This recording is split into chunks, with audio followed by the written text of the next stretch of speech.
Do I need to mute that? Okay, that's the restream. Up to YouTube. Up to the YouTubes. Looks good to me.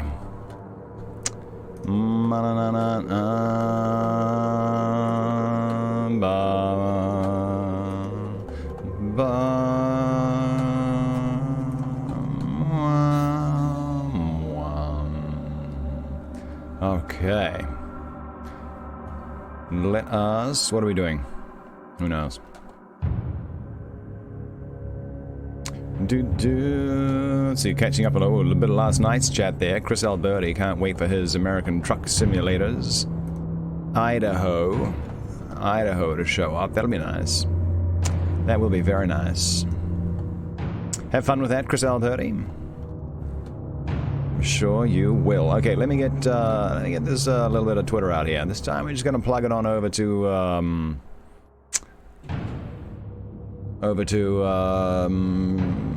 yeah. This morning's tweet's going to mention the stream going out to, let's see, pop out chat over to YouTube. Gonna do that just so we can maybe archive a couple of things over there, see how that works out. Hopefully well. Actually, do I have some echo? I think I have some echo going on. Okay, not there. Where'd that echo coming from? I don't know. It's all good. Well, we're just waking up here. We're just waking up. Oh, Dev Gamer came on by. Scorpion Knights, good morning. Good morning, Scorpion Knights. How you doing? Good to see you. Hope you've been keeping well. Bum, bum, bum. Here we are. I see you with a Mixer Pro. That is good to know.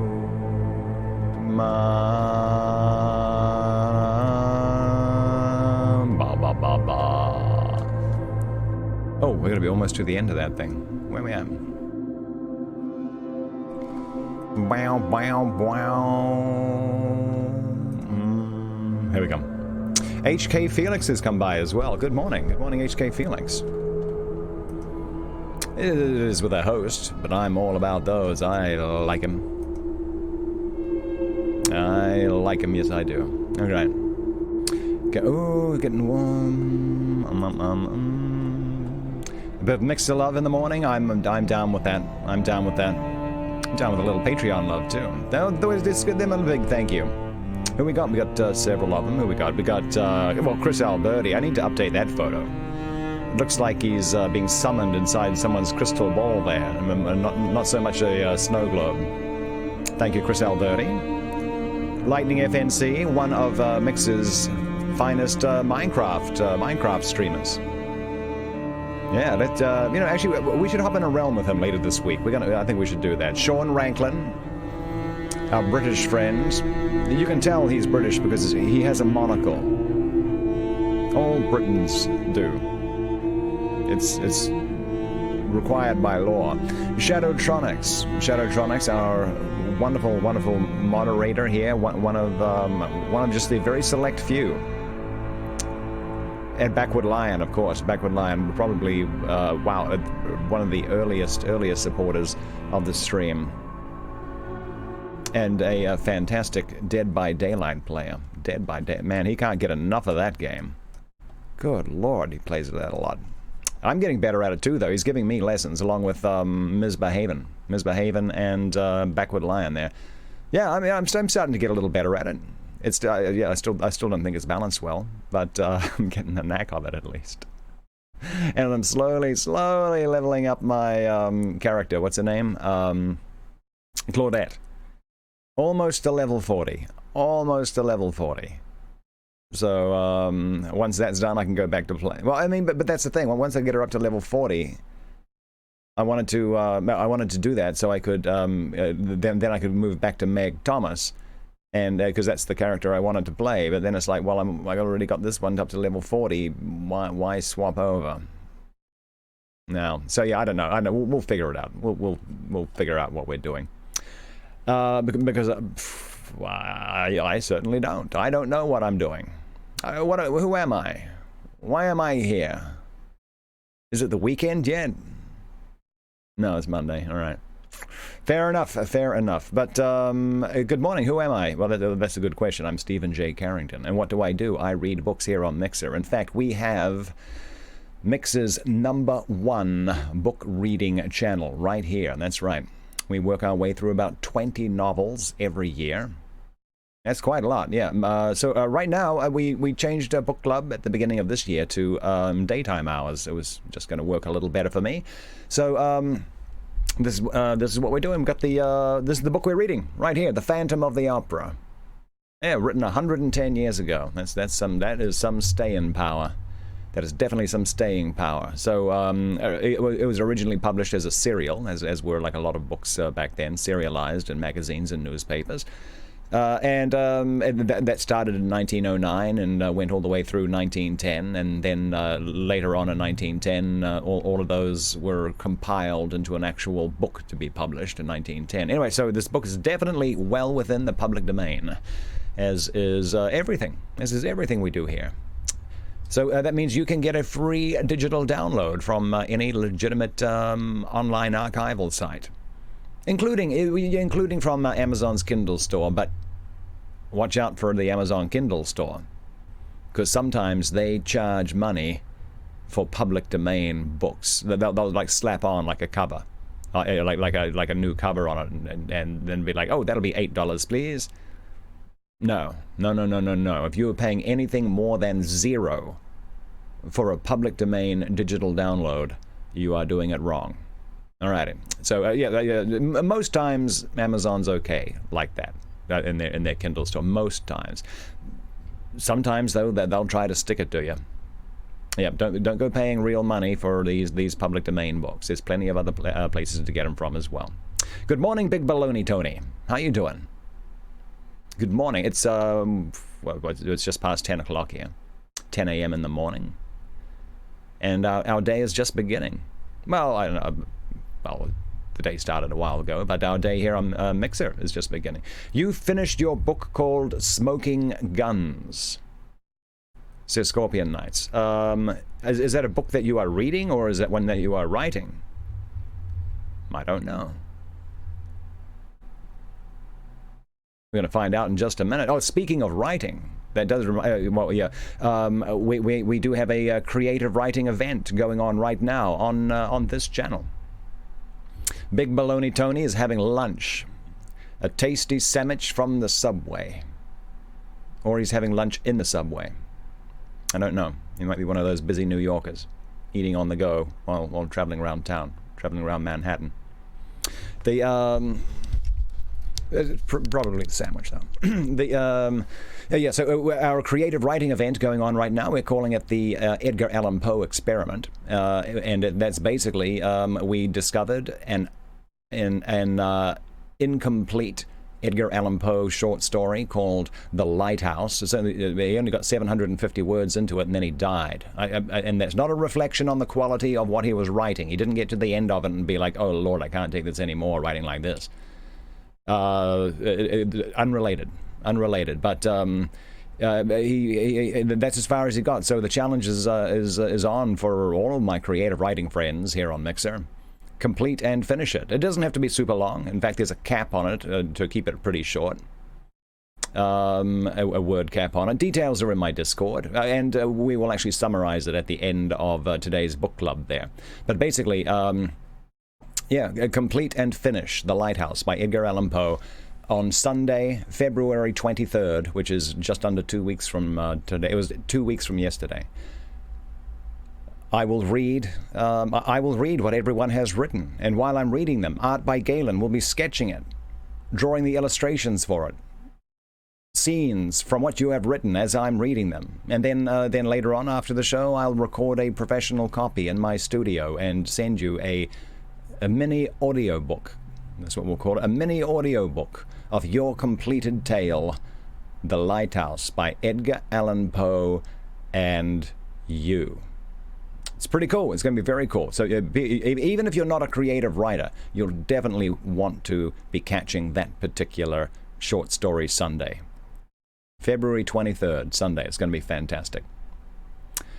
Smoking Guns is a book you read. Okay, you've been finished. And Scorpion Knights has finished their tale already. Scorpion Knights went to town on that. It was like the day after I first announced this, like a month ago. The very next day, he's like, 3/4 of the way through, I'm up to like chapter 23. I'm like, whoa. Slow down. But anyway, I'm still working on mine. I'm muddling my way through mine right now. Still trying to figure out the best way. There's just so many places the story can go. But yeah, I just gotta focus on one thing. So that's going to be fun. All right, okay. But here we go. That's neither here nor there. You are here to listen to a good book, and that's exactly what we have over here to my right. That sub goal doesn't work. Yeah, I don't know. That's crazy. I don't know why. You know, I'm just going to get rid of that. Get rid of that sub. Get rid of it completely. Bloop. Boom. Get rid of that. All right. We can stick something else in there. What can we put in there? Okay. Yeah. Oh wow, that's a little pokes out the edge a little. Okay, but I'll have to. Okay, at least that one works, I think. We'll find out. Anyway, let's get on with our book. We're reading The Phantom of the Opera. We are. How far into it are we? Let's take a little look. We are.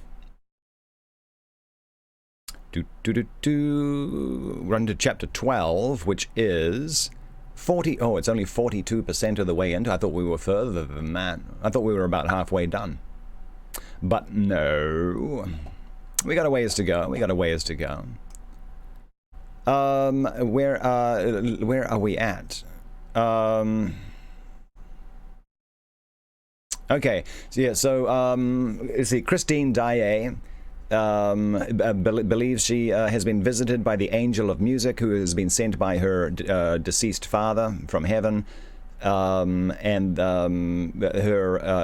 has a man who is madly in love with her that she wants nothing to do with, the Viscount Raoul, and he's basically been I think he's been stalking Christine Daae more than the Phantom has. Anyway, so let's I'm not sure we can do a I don't know. Everyone's stalking each other right now. And Christine Daae, she's vanished a couple of times. Now she's back, and now she's running all the way through the big maze of the opera. But they got to stay away from the shadowy basement. All right, let's back up just a whisker here to the where we go.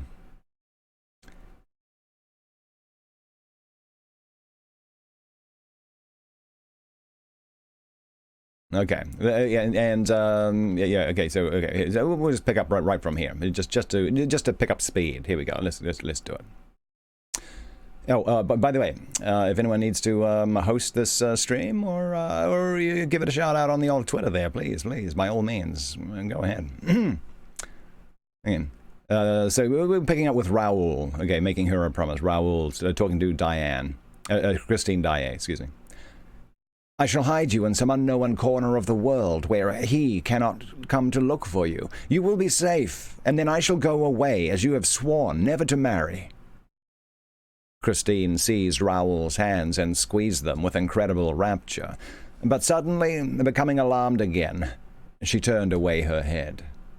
Higher, was all she said, higher still, and she dragged him up toward the summit. He had a difficulty in following her. They were soon under the very roof, in the maze of timber work. They slipped through the buttresses, the rafters, the joists. They ran from beam to beam, as they might have run from tree to tree in a forest. And despite the care which she took to look behind her at every moment, she failed to see a shadow which followed her, like her own shadow, which stopped when she stopped, which started again when she did, and which made no more noise than a well-conducted shadow should. As for Raoul, he saw nothing either, for when he had Christine in front of him, nothing interested him that happened behind. Alrighty. Chapter 12, Apollo's Lyre. musical instrument. On this way they reached the roof. Christine tripped over it as lightly as a swallow. Their eyes swept the empty space between the three domes and the triangular pediment. She breathed freely over Paris, the whole valley of which was seen at work below. She called Raoul to come quite close to her, and they walked side by side along the zinc streets in the leaden avenues. They looked at their twin shapes in the huge tanks, full of stagnant water, where in the hot weather the little boys of the ballet, a score or so, learned to swim and dive.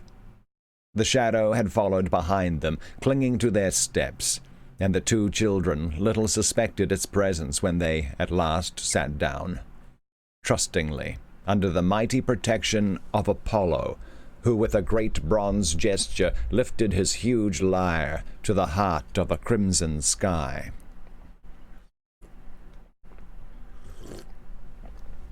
It was a gorgeous spring evening. Clouds, which had just received their gossamer robe of gold and purple from the setting sun, drifted slowly by, and Christine said to Raoul, "Soon we shall go farther and farther than the clouds, to the end of the world, and then you will leave me, Raoul. But if, when the moment comes for you to take me away, I refuse to go with you, well, you must carry me off by force." "Are you afraid that you will change your mind, Christine?" "I don't know," she said, shaking her head in an odd fashion. "He is a demon." And she shivered and nestled in his arms with a moan. "I am afraid now of going back to live with him, in the ground." "What compels you to go back, Christine?" "If I do not go back to him, terrible misfortunes may happen, but I can't do it. I can't do it. I know one ought to be sorry for people who live underground, but he is too horrible. And yet the time is at hand. I have only a day left, and if I do not go, he will come and fetch me with his voice, and he will drag me with him underground, and go on his knees before me with his death's head. And he will tell me that he loves me, and he will cry. Oh, those tears, Raoul, those tears in the two black eye sockets of the death's head. I cannot see those tears flow again." She wrung her hands in anguish while Raoul pressed her to his heart. No, you shall never again hear him tell you that he loves you. You shall not see his tears. Let us fly, Christine, let us fly at once." And he tried to drag her away then and there, but she stopped him. No, she said, shaking her head sadly. "Not now. It would be too cruel. Let him hear me sing tomorrow evening, and then we will go away. You must come and fetch me in my dressing room at midnight exactly. He will then be waiting for me in the dining room by the lake. We shall be free, and you shall take me away. You must promise me that, Raoul, even if I refuse, for I feel that if I go back this time, I shall perhaps never return." "Good morning, Yazzie Berry. Morning." And she gave a sigh, to which it seemed to her that another sigh behind her replied, "Didn't you hear?" Her teeth chattered. Oh, that was her. "Didn't you hear?" Her teeth chattered. "No," said Raoul, "I heard nothing." "It is too terrible," she confessed, "to be always trembling like this, and yet we run no danger here. We are at home, in the sky, in the open air, in the light. The sun is flaming, and night birds cannot bear to look at the sun. I have never seen him by daylight. It must be awful. Oh, the first time I saw him, I thought he was going to die." "Why?" asked Raoul, really frightened at the aspect which this strange confidence was taking.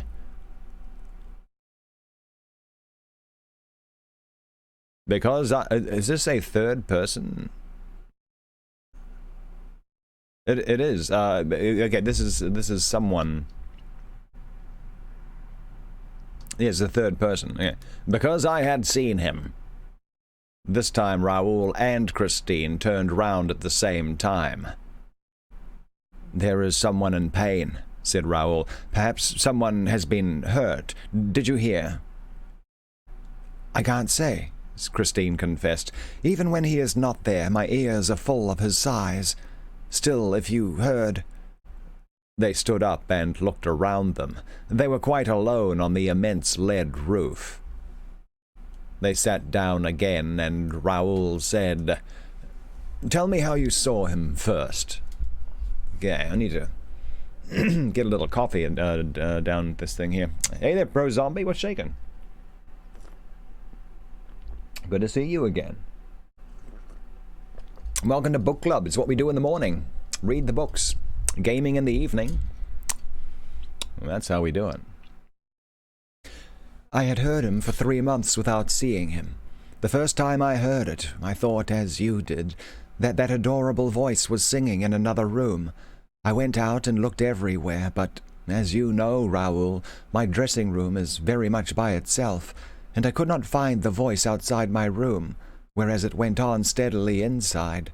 And it not only sang, but it spoke to me and answered my questions, like a real man's voice, with this difference, that it was as beautiful as the voice of an angel. I had never got the angel of music, whom my poor father had promised to send me as soon as he was dead. I really think that Mamma Valerius was a little bit to blame. I told her about it, and she had once said it must be the angel. At any rate, you can do no harm by asking him. I did so, and the man's voice replied that yes, it was the angel's voice, the voice which I was expecting and which my father had promised me. From that time onward, the voice and I became great friends. It asked leave to give me lessons every day. I agreed, and never failed to keep the appointment which it gave me in my dressing room. You have no idea, though you have heard the voice, of what those lessons were like.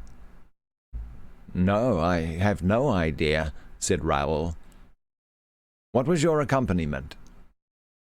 "We were accompanied by a music which I do not know. It was behind the wall and wonderfully accurate. The voice seemed to understand mine exactly, to know precisely where my father had left off teaching me. In a few weeks' time I hardly knew myself when I sang. I was even frightened. I seemed to dread a sort of witchcraft behind it, but Mamma Valerius reassured me. She said that she knew I was much too simple a girl to give the devil a hold on me. My progress, by the voice's own order, was kept a secret between the voice, Mamma Valerius, and myself. It was a curious thing, but outside the dressing-room I sang with my ordinary, everyday voice, and nobody noticed anything. I did all that the voice asked. It said, 'Wait and see, we shall astonish Paris.' And I waited and lived on in a sort of ecstatic dream. It was then that I saw you for the first time one evening, in the house. I was so glad that I never thought of concealing my delight when I reached my dressing-room. Unfortunately, the voice was there before me, and soon noticed, by my air, that something had happened. It asked what was the matter, and I saw no reason for keeping our story secret, or concealing the place which you filled in my heart. Then the voice was silent. I called to it, but it did not reply. I begged and entreated, but in vain. I was terrified lest it had gone for good. I wished to heaven it had, dear. That night I went home in a desperate condition.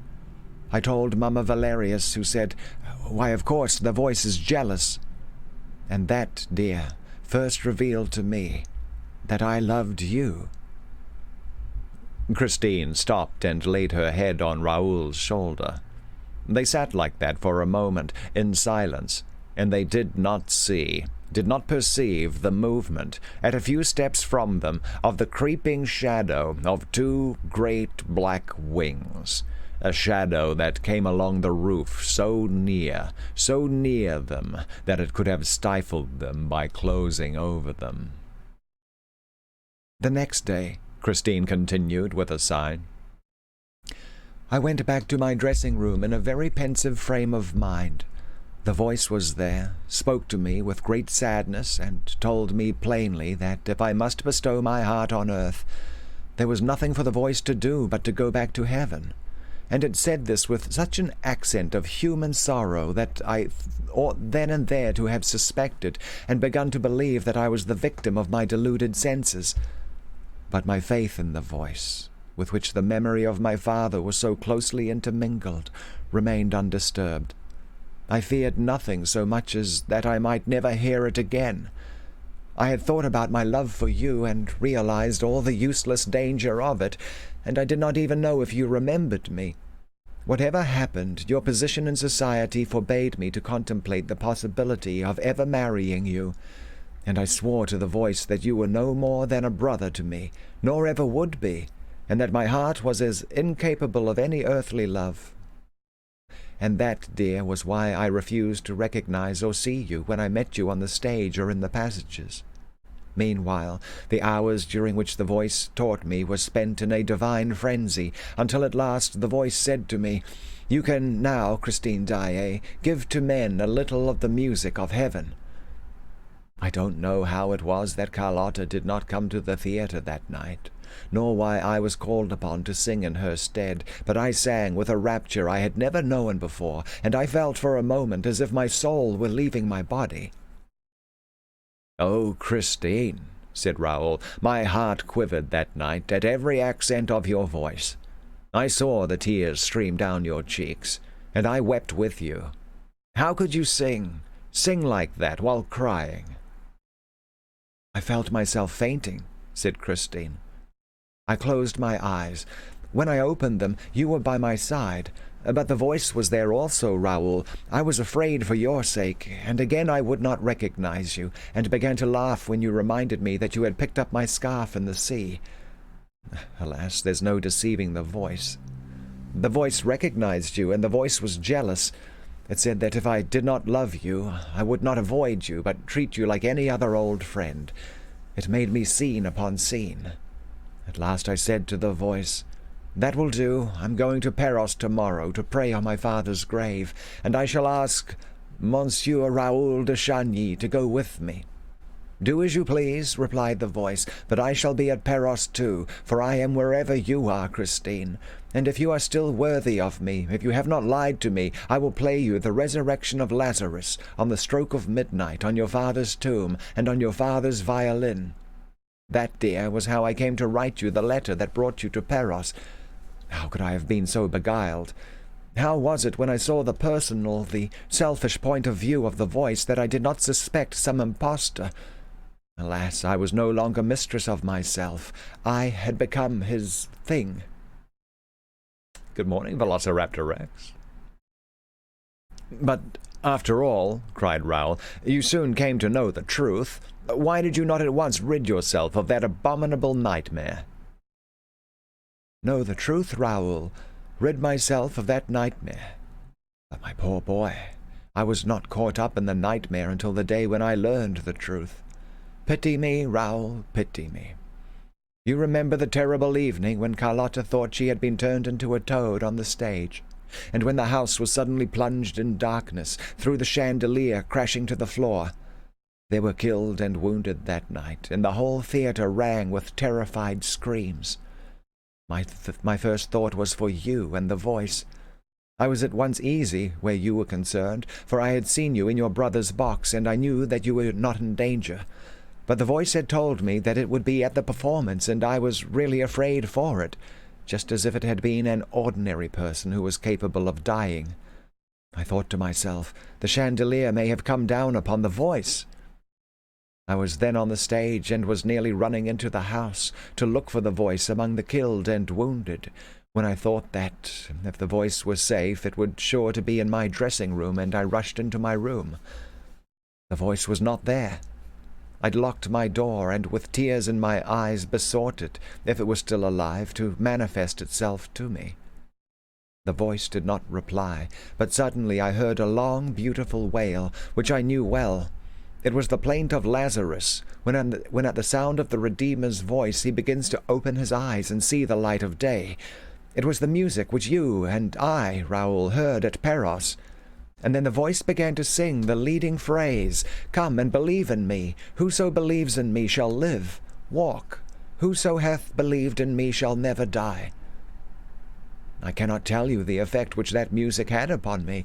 It seemed to command me personally to stand up and come to it. It retreated, and I followed. Come and believe in me. I believed in it. I came, and this was the extraordinary thing. My dressing room, as I moved, seemed to lengthen out. Evidently it must have been an effect of mirrors, for I had the mirror in front of me, and suddenly I was outside the room without knowing how. What? Without knowing how? Christine, you really must stop dreaming.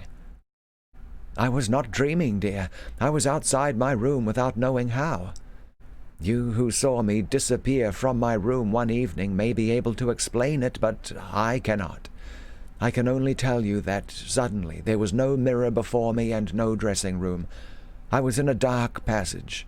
I was frightened, and I cried out. It was quite dark, but for a red glimmer at a distant corner of the wall. I cried out. I cried out. My voice was the only sound, for the singing and the violin had stopped, and suddenly a hand was laid on mine, or rather a stone-cold, bony thing that seized my wrist and did not let me go. I cried out again. An arm took me round the waist and supported me.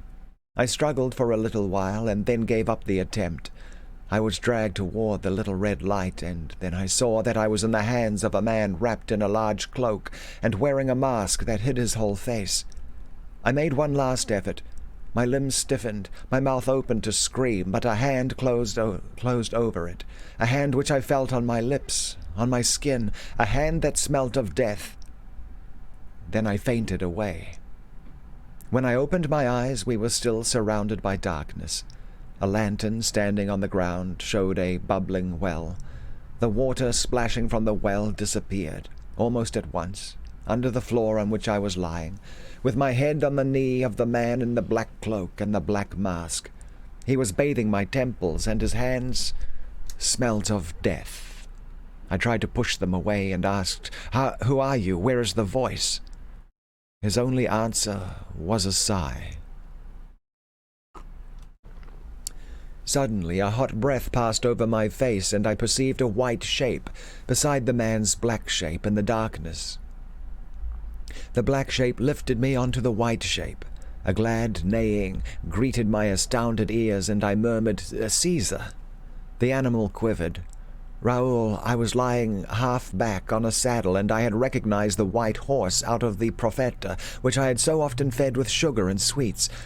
I remembered that one evening there was a rumor in the theater that the horse had disappeared, and that it had been stolen by the opera ghost. I believed in the voice, but had never believed in the ghost. Now, however, I began to wonder, with a shiver, whether I was the ghost's prisoner.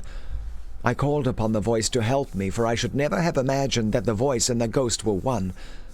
You have heard about the opera ghost, have you not, Raoul? Yes, but tell me what happened when you were on the white horse of the Profeta. I made no movement, and let myself go. The black shape held me up, and I made no effort to escape. A curious feeling of peacefulness came over me, and I thought that I must be under the influence of some cordial. You just got roofied. I'm getting a little frog in my throat like Carlotta had. Oh, and the Arcabot. Good morning, True Crew. True Crew's here. Good lord, this is going to be different from your usual FPS. I had the full command of my senses, and my eyes became used to the darkness, which was lit here and there by fitful gleams. I calculated that we were in a narrow circular gallery, probably running all around the opera, which is immense underground. I had once been down into those cellars, but had stopped at the 3rd floor, though there were 2 lower still, large enough to hold a town. But the figures of which I caught sight of had made me run away. There are demons down there, quite black, standing in front of boilers, and they wield shovels and pitchforks and poke up fires and stir up flames. And if you come too near them, they frighten you by suddenly opening the red mouths of their furnaces. Well, while Caesar was quietly carrying me on his back, I saw those black demons in the distance, looking quite small, in front of the red fires of their furnaces. Hey, good morning, Lightning. Good morning. They came back into sight, disappeared and came into sight again as we went on our winding way. At last they disappeared altogether. The shape was still holding me up, and Caesar walked on, unled and sure-footed. I could not tell you, even approximately, how long this ride lasted. I only know that we seemed to turn, and often went down a spiral stair into the very heart of the earth. Even then it may be that my head was turning, but I don't think so. No, my mind was quite clear. At last Caesar raised his nostrils, sniffed the air, and quickened his pace a little. I felt a moistness in the air, and Caesar stopped. The darkness had lifted. A sort of bluey light surrounded us. We were on the edge of a lake, whose leaden waters stretched into the distance, into the darkness, but the blue light lit up the bank, and I saw a little boat fastened to an iron ring on the wharf. A boat? Yes, but I knew that all that existed, and that there was what? But I knew that all that existed, and there was nothing supernatural about that underground lake and boat. But think of the exceptional conditions in which I arrived upon that shore. I don't know whether the effects of the cordial had worn off when the man's shape lifted me onto the boat, but my terror began all over again. My gruesome escort must have noticed it, for he sent Caesar back, and I heard his hoofs trampling up a staircase, while the man jumped into the boat, untied the rope that held it, and seized the oars. He rowed with a quick, powerful stroke, and his eyes, under the mask, never left me. We slipped across the noiseless water in the bluey light, which I told you of. Then we were in the dark again, and we touched shore, and I was once more taken up into the man's arms. I cried aloud, and then suddenly I was silent, dazed by the light. Yes, a dazzling light in the midst of which I had been put down. I sprang to my feet. I was in the middle of a drawing-room that seemed to me to be decorated, adorned, and furnished with nothing but flowers, flowers both magnificent and stupid because of the silk ribbons that tied them to baskets, like those which they sell in the shops on the boulevards.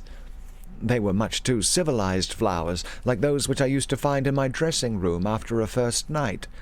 And in the midst of all these flowers stood the black shape of the man in the mask, with arms crossed, and he said, "Don't be afraid, Christine, you are in no danger." It was the voice. My anger equaled my amazement. I rushed at the mask and tried to snatch it away so as to see the face of the voice. The man said, "You are in no danger, so long as you do not touch the mask." And taking me gently by the wrists, he forced me into a chair, and then went down on his knees before me and said nothing more.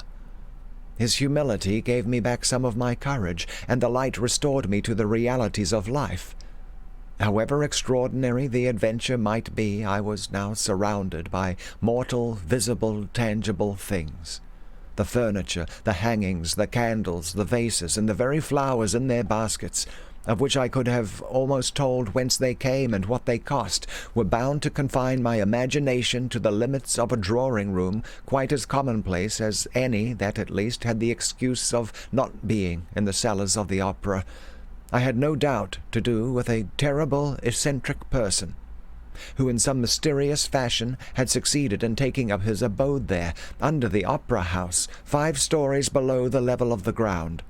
And the voice which I had recognized under the mask, was on its knees before me. It was a man, and I began to cry. The man, still kneeling, must have understood the cause of my tears, for he said, "It is true, Christine, I am not an angel, nor a genius, nor a ghost. I am Eric."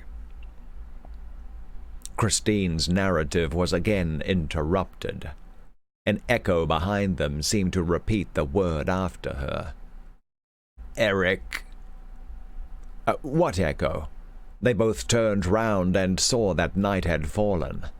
Raoul made a movement as though to rise, but Christine kept him beside her. "Don't go," she said. "I want you to know everything here." But why here, Christine? I'm afraid of your catching cold.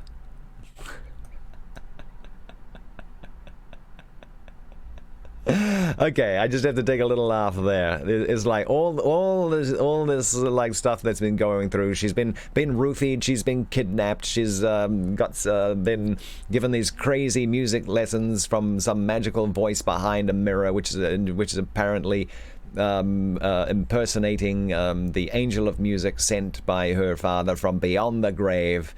Kidnapped, taken on a like through this big mirror. Paraded around on a horse which was stolen years ago down to a lake where she got rowed across, and a man makes her promise that that she must be his, and promises to imprison her. And here Raoul is like, don't tell me the story here, you're gonna catch cold. I think that's the least of her worries right about now. I think there's a few more imminent problems that you need to be worrying about. Maybe that's just me. I don't know. All right. Let me. Oh my goodness. Okay, let me just let me just refresh a page here. This is making sure my restream is going out to the no, it's not. That says her. That's showing an. Oh, okay, that's not good. That's not showing it live over there. That's just doing it. Ooh, boy, oh boy. Okay, I think I messed up my restream. That's okay. I'll figure it out. Wow. Okay. To figure out how to do that. It's supposed to be just showing the live. Oh, did I not hit a? Well, it says I'm live there. Why is it not showing? Where is it going live? Oh no, it is. Who knows? I don't know how any of that stuff works. All right, let's just get back to mix. Here we go. Anyway, I hope you're all enjoying this. It's very good. It's very entertaining. But that bit right there. That got me. That did get me. You know, I gotta say, it's actually really good. The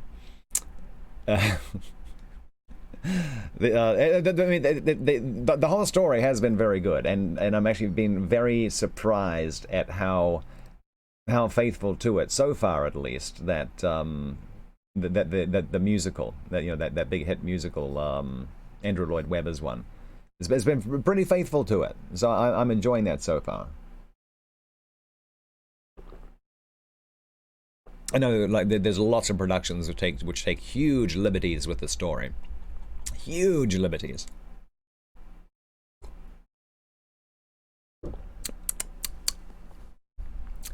But, yeah. Okay. I just need to check one more thing real fast here. Let's see, what can... I can... Okay, maybe let me just double checking this page right here. I'm trying to get my Patreon set up properly so that, like, it goes from Mixer up to YouTube, and then I'm supposed to be able to embed it live. Except it's not showing it live. It's just showing a previous. Okay, but it's live on YouTube at least. Okay, that's something. That's something. All right, I'll figure it out someday. All right, there we go. Yeah, lightning. Yeah, you want to get together for some Minecraft later this week? Send me a message on Discord, dude, about what would be a good time for that. Yeah, I wouldn't mind checking out what you've been up to. I need to get my realm going again. I need to get my Minecraft thing going again. I keep firing it up, keep getting the realm going, and then yeah. Okay. Okay. One more sip of coffee and we'll get back into it. Let's do it. Oh, there we go. That's so good. 10:47. Okay. Okay. So, but why here, Christine? I am afraid of your catching cold. We have nothing to fear except the trapdoors, dear, and here we are miles away from the trapdoors. And I'm not allowed to see you outside the theater. This is not the time to annoy him. We must not arouse his suspicion. Christine, something tells me that we are wrong to wait till tomorrow evening, and that we ought to fly at once. I tell you that if he does not hear me sing tomorrow, it will cause him infinite pain. It is difficult not to cause him pain, and yet to escape from him for good. You are right in that, Raoul, for certainly he will die of my flight. And she added in a dull voice, but then it counts both ways, for we risk his killing us. Does he love you so much? He would commit murder for me. But one can find out where he lives. One can go in search of him. Now that we know that Eric is not a ghost, one can speak to him and force him to answer. Christine shook her head. No, there's nothing to be done with Eric except to run away. Then why, when you were able to run away, did you go back to him? Because I had to, and you will understand that when I tell you how I left him. Oh, I hate him, cried Raoul. And you, Christine, tell me, do you hate him too? No, said Christine simply. No, of course not. Why, you love him. Your fear, your terror, all of that is just love, and love of the most exquisite kind, the kind which people do not admit, even to themselves, said Raoul bitterly. The kind that gives you a thrill when you think of it. Picture it, a man who lives in a palace underground. And he gave a leer. Then you want me to go back there, said the young girl cruelly. Take care, Raoul. I have told you I should never return. There was an appalling silence between the three of them, the two who spoke, and the shadow that listened behind them. Before answering that, said Raoul, at last, speaking very slowly, I should like to know with what feeling he inspires you, since you do not hate him. With horror, she said. That is the terrible thing about it. He fills me with horror, and I do not hate him. How can I hate him, Raoul? Think of Eric at my feet, in the house, on the lake, underground. He accuses himself, he curses himself, he implores my forgiveness. He confesses his cheat. He loves me. He lays at my feet an immense and tragic love. He has carried me off for love. He has imprisoned me with him, underground for love. But he respects me. He crawls, he moans, he weeps, and when I stood up, Raoul, and told him that I could only despise him if he did not then and there give me my liberty, he offered it. He offered to show me the mysterious road. Only he rose too, and I was made to remember, though he was not an angel, nor a ghost, nor a genius. He remained the voice, for he sang, and I listened and stayed. That night we did not exchange another word. He sang me to sleep. When I woke up, I was alone, lying on a sofa in a simply furnished little bedroom with an ordinary mahogany bedstead, lit by a lamp standing on the marble top of an old Louis Philippe chest of drawers. I soon discovered that I was a prisoner, and that the only outlet from my room led to a very comfortable bathroom. On returning to the bedroom, I saw on the chest of drawers a note in red ink, which said, My dear Christine, you need have no concern as to your fate.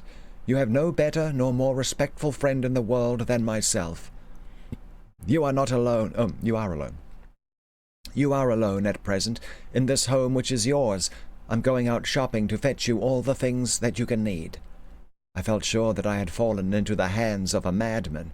I ran round my little apartment, looking for a way to escape which I could not find. I upbraided myself for my absurd superstition, which had caused me to fall into the trap. I felt inclined to laugh and to cry at the same time. This was the state of mind in which Eric found me. After giving 3 taps on the wall, he walked in quietly through a door which I had not noticed, and which he left open. He had his arms full of boxes and parcels, and arranged them on the bed in a leisurely fashion, while I overwhelmed him with abuse and called upon him to take off his mask, if it covered the face of an honest man. He replied serenely, You shall never see Eric's face, and he reproached me with not having finished dressing at that time of day. He was good enough to tell me that it was 2 o'clock in the afternoon. He said he would give me half an hour, and while he spoke, wound up my watch and set it for me. After which he asked me to come to the dining room, where a nice lunch was waiting for us. I was very angry, slammed the door in his face, and went to the bathroom. When I came out again, feeling greatly refreshed, Eric said that he loved me, but he would never tell me so except when I allowed him, and that the rest of the time would be devoted to music. What do you mean by the rest of the time? I asked. 5 days, he said with decision. I asked him if I should then be free, and he said, You will be free, Christine, for when those 5 days are past, you will have learned not to see me. And then from time to time you will come to see your poor Eric. He pointed to a chair opposite him at a small table, and I sat down, feeling greatly perturbed. However, I ate a few prawns and the wing of a chicken, and drank half a glass of tokay. What's tokay? Tokay is a large grey Southeast Asian gecko with... What? That's not it. Oh, here we go. A sweet aromatic wine. I guess a little better. Half a glass of lizard. A sweet aromatic wine originally made near Tokaj in Hungary. Oh, good morning, Shadowtronics. How's Shadowtronics this morning? Yeah. Good to see you. Yeah. We're on about a 5-second delay right now with the restream. You're just waking up? Oh, okay. Cool. We'll get back to our story in just a minute. Oh, Boxing Tom is here. Good morning. Good morning, Boxing Tom. How you doing? Shadowtronics is hung over from last night. The night went late last night. Oh my lord, it did. Good gracious, what a night. It was pretty awesome, though. Pretty awesome. I liked it. Man, oh man. Oh, it was a good time. It was a very good time. Yeah.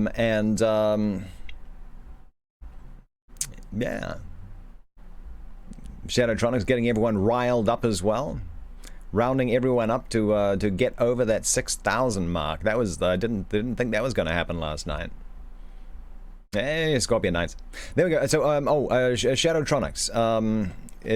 I thought I embedded YouTube Live on my Patreon last night, except now it only shows, best I can tell, it's only showing an archive of what we streamed yesterday. Does that look the same to you, or did I do something wrong here? I'm trying to get it so it always shows the brand new current thing. Do I have the stream URL? Hang on. Back order stream generated key. Where? Oh, share. That's doing it. I don't know how do I do my thing live. 1 second. View image. No. 1 second. Let me. Okay, we'll get back to the book in just a second. I'm just trying to. I don't know what I'm doing. Who knows what I'm doing? I don't. How do I do the just live? Can I just do /live at the end of it to bring up whatever current live stream is going? Yes, I can. Oh, let's do that. Oh, yeah. 1 second. Okay, let's Oh, how do I do this though? Let's edit page, edit. I don't know what's going on. We'll get back to it in just. We're just trying to make some changes. Where is it? Oh, this is the thing already. Here it is. iframe. Okay, I've been embedding the wrong one. Okay, there we go. So I've been embedding. Let's try this. Let's save that. Save changes.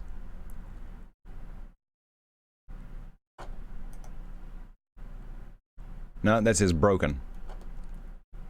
YouTube refused to connect. How do I I'm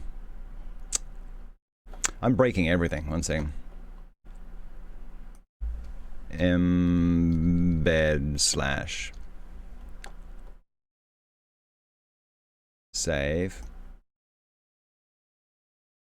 Okay, I'll go fix it later. I don't know. Who knows what's going on? Oh, is that it? Let's try that. No, error occurred.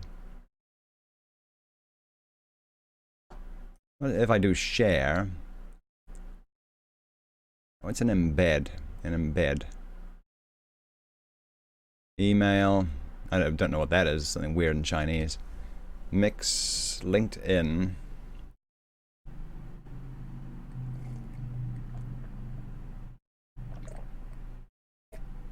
Yeah. For whatever reason, I can't find the embed code for the actual thing. If I pull it up YouTube, if I pull up my main thing here, I have to embed each stream. That would not be good. Let's let me just pull on here. There's got to be a way just to do it live. For whatever reason, I got good. Again, that's share, embed.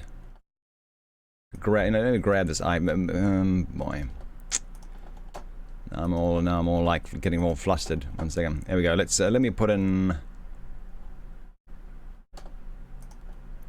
Let's get that iframe in there. New iframe. Paste, save. So that should be live in there, I guess. Yeah, that one is okay. That would that's not how I'd want to be doing it though. Okay, let me 1 second. I got so many things jiggling around here. Is that for? What you posted in there, I don't believe that works. 1 second, let's try this. That is okay. Copy. You know, I'm gonna try that real fast, and failing that, let's we can just get on with it. Because I don't want to be doing this all day. Let's try this one. If that works, that would be awesome. But yeah, I've not been able to get that going either. Save. Oh, and the reason and that just shows up as a, oh wow, maybe it is embedding. It is good. Wow, Shadowtronics, have I ever told you that you are the greatest? Have I ever told you that you are the greatest? You are the greatest. Let me just say that right and thank you. Good gracious. Okay, alrighty. Ooh, boy, that actually works. Okay, that was not working yesterday. All right. Very good. That's exactly what I needed. Very nice. Okay. Cool. Ah, boy, oh boy. Very good. Okay, gotta do it each stream. Okay. Very good. Oh, well, thank you, Boxing Tom. Yes. That was Shadowtronics' hard work there, getting us pushed across 6,000 last night. We were like 50 people shy, and then then we got featured on the front page of Mixer, and Shadowtronics. He was like. He was like herding cats, or like no, he was like a cowboy on the range, getting all the cattle across the line into the corral. He says like, come on, you can do it, get in there, and there we did. There we go. I'm gonna have to come up with some cowboy memes for Shadowtronics. Okay, but in the meantime, we got to. Okay, well, anyway, thank you once again, Shadowtronics. You've saved my bacon there, trying to get a I want every time I go live, I want this thing to be echoed over there onto Patreon, so that way people who are discovering me on Patreon can find and not coming from here, they can actually see what I'm doing live. I dig it. Thank you. All right. So she's so Christine's still talking about how she's been imprisoned in a life of luxury. Okay. However, I ate a few prawns and the wing of a chicken and drank half a glass of Tokay, which we just looked up, a sweet aromatic wine originally made near Tokaj in Hungary. They're not talking about the lizard. You don't see it on Patreon. Oh, it showed up on mine. Using Chrome.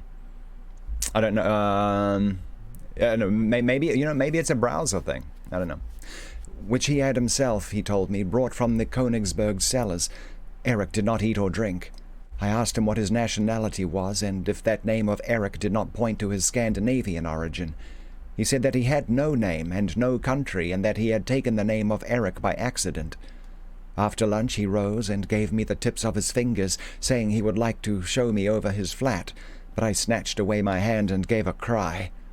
What I had touched was cold and at the same time bony, and I remembered that his hand smelt of death. "Oh, forgive me," he moaned, and he opened a door before me. "This is my bedroom, if you care to see it. It is rather curious." His manners, his words, his attitude gave me confidence, and I went in without hesitation. I felt as if it were entering the room of a dead person. The walls were all hung with black, but instead of the white trimmings that usually set off that funereal upholstery, there was an enormous stave of music with the notes of the Dies Irae. Wow. I have to. That would definitely be one to look up. Many times repeated. In the middle of the room was a canopy from which hung curtains of red brocaded stuff, and under the canopy an open coffin. "That is where I sleep," said Eric. "One has to get used to everything in life, even to eternity." The sight upset me so much that I turned away my head. Then I saw the keyboard of an organ which filled one whole side of the walls. On the desk was a music book covered with red notes. I asked leave to look at it and read Don Juan Triumphant. "Yes," he said, "I compose sometimes. I began that work 20 years ago. When I have finished, I shall take it away with me in that coffin and never wake up again." "You must work at it as seldom as you can," I said.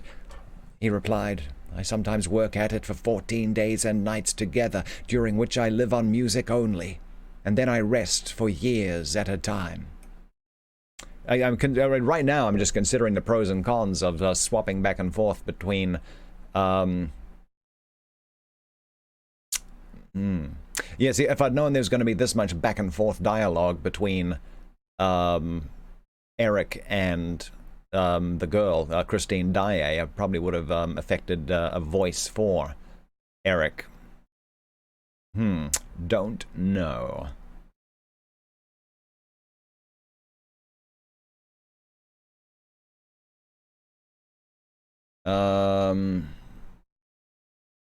Oh, no, it should be on the About page there, or the Home page there, Shadowtronics.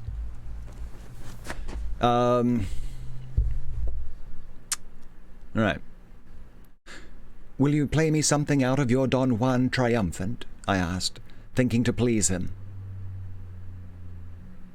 "You must never ask me that," he said in a gloomy voice. "I will play you Mozart if you like, which will only make you weep. But my Don Juan, Christine, burns, and yet he is not struck by fire from heaven." Thereupon we returned to the drawing-room. I noticed there was no mirror in the whole apartment. I was going to remark upon this, but Eric had already sat down to the piano. He said, "You see, Christine, there is some music that is so terrible that it consumes all those who approach it. Fortunately, you have not come to that music yet, for you would lose all your pretty coloring, and nobody would know when you returned to Paris. Let us sing something from the opera, Christine Daae." He spoke these last words as though he were flinging an insult. He spoke these last words as though he were flinging an insult at me. What did you do? I had no time to think about the meaning he put into those words. We had once began the duet in Othello, and already the catastrophe was upon us.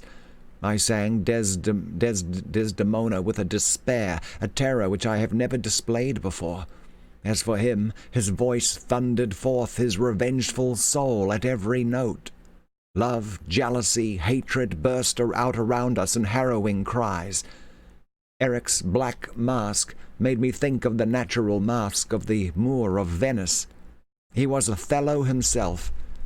Suddenly I felt a need to see beneath the mask. I wanted to know the face of the voice, and with a movement which I was utterly unable to control, swiftly my fingers tore away the mask.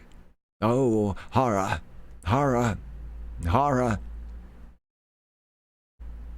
Interesting. The Phantom's mask is black. Okay.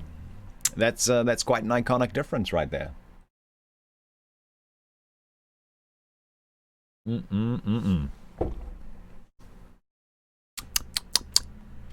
Christine stopped at the thought of the vision that had scared her, while the echoes of the night, which had repeated the name of Eric, now thrice moaned the cry.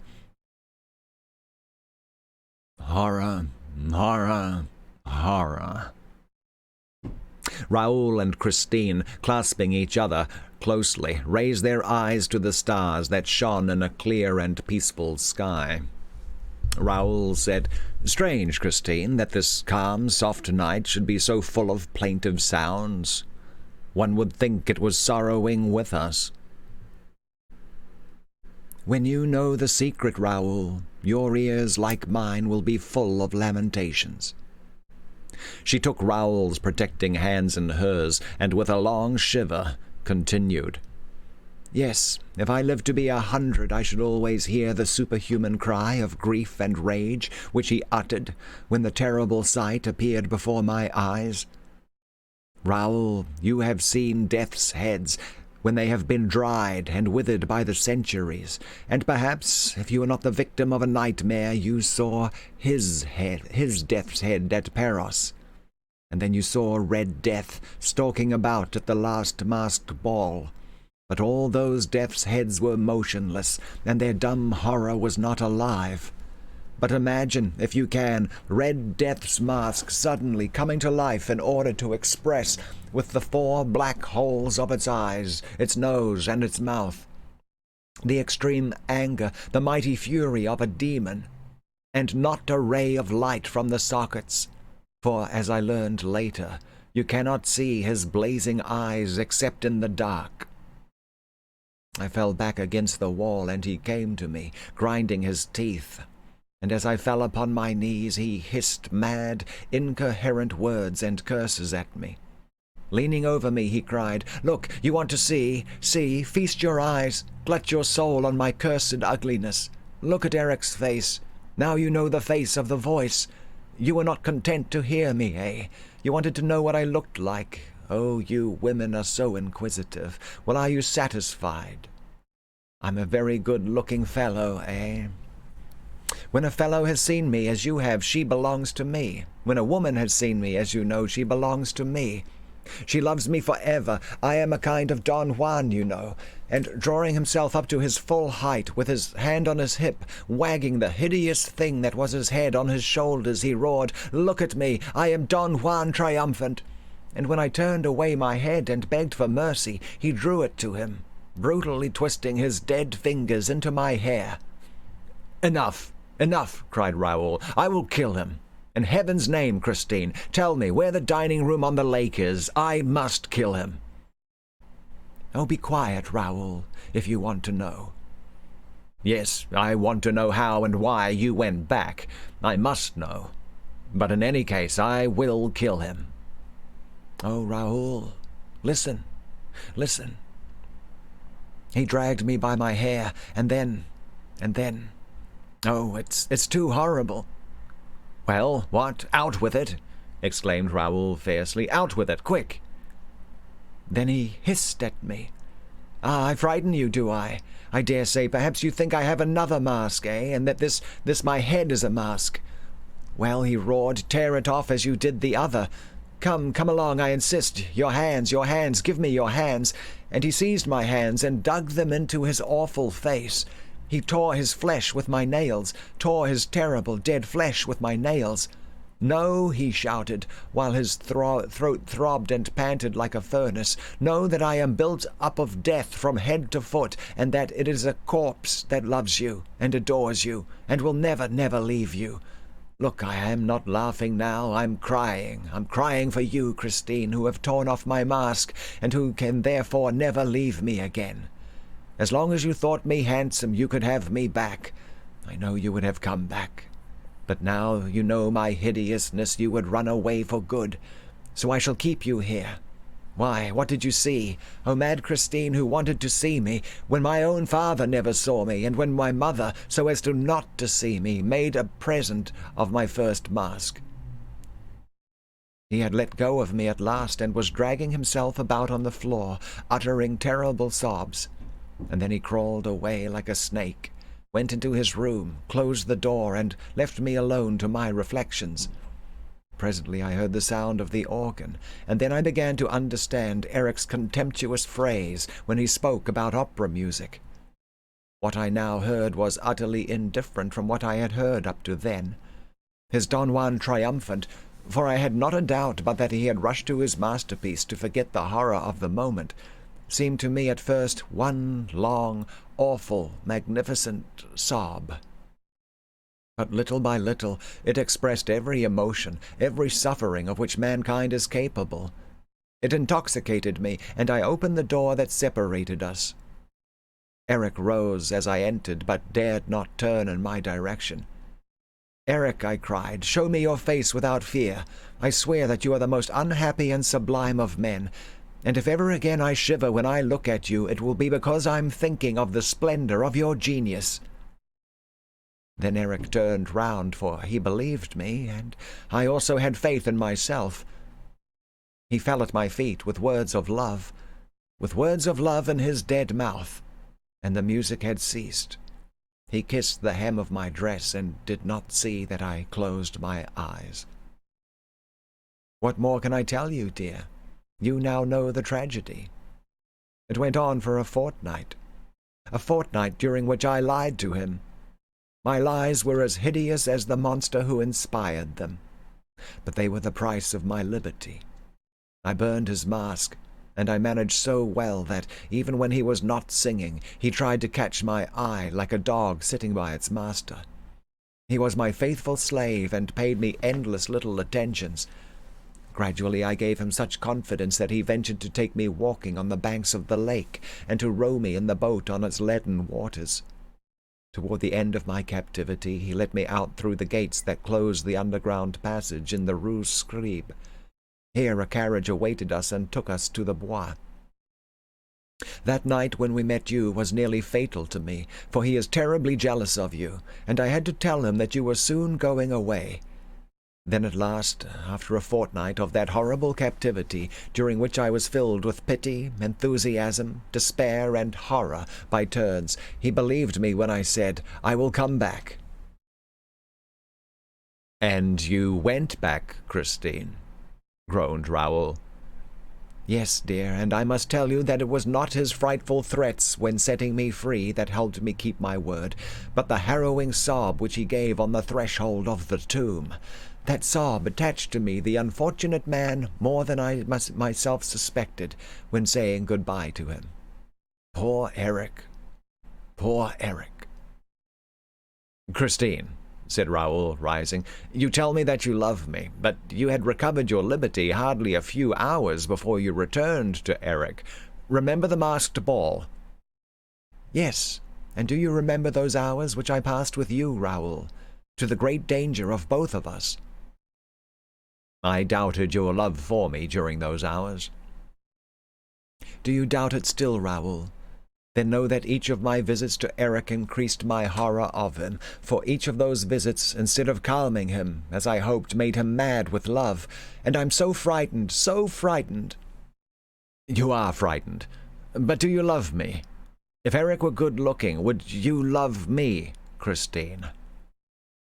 She rose in her turn, put her two trembling arms round the young man's neck, and said, "Oh, my betrothed of a day, if I did not love you, I would not give you my lips. Take them for the first time, and the last." He kissed her lips, but the night that surrounded them was rent asunder. They fled as at the approach of a storm, and their eyes, filled with dread of Eric, showed them, before they disappeared, high above them, an immense night-bird that stared at them with its blazing eyes and seemed to cling to the string of Apollo's lyre.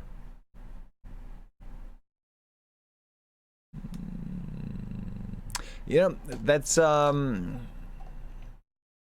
good, interesting stuff. I dig it. I dig it. We'll get back to this in just a moment. It's a quarter past? Yeah, we probably we got time for another chapter. Let me just take a quick look here. Yeah, we're having some technical issues. Let's see. Patreon.com/Stephen J. Carrington. I need to put some stretch. Okay, so if I pull this up in Firefox, I know this is a thrilling, exciting stuff here. One moment. I get, yeah, the blank iframe. A blank iframe. if I pull it up in Edge, just F5 on that, I get a blank iframe. That's the new Edge. If I pull it up on, what's that other one I was talking about? Chrome.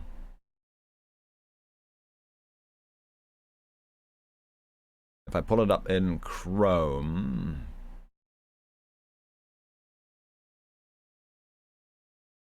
spinning, oh, where is it?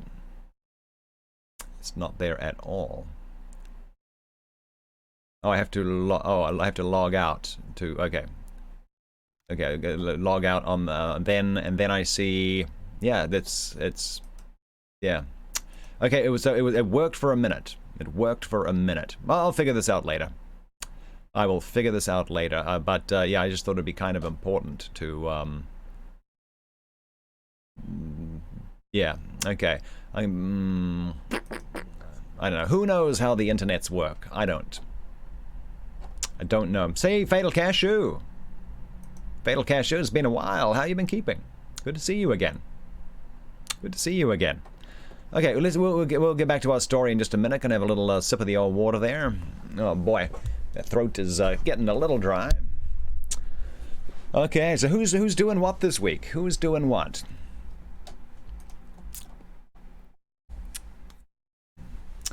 Anyone doing anything fun? Got some good gaming going on. I think you think Mixer's embed is broken. Maybe. You know, I'll see if I can rustle up some info on a different source. Yep, my let's see, my at least the yeah, and the YouTube. Yeah, I used to have just a one link I could use for everything going live, and I don't know if they changed that or not. But we'll figure that out. Not a lot of people up on my YouTube channel anyway, but it's nice to know. Let's see. Oh, so yeah, you know, I still got to do something with these Game Pass Ultimate game codes, which I got. Because, yeah, we didn't have enough people show up for the Rocket League thing on Saturday, which was kind of very surprising. Yeah, so I got to do something before this weekend. That's for sure.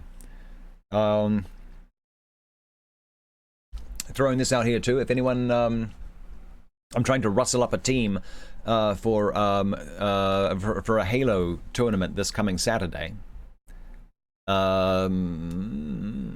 It's specifically Halo Reach on PC, not console.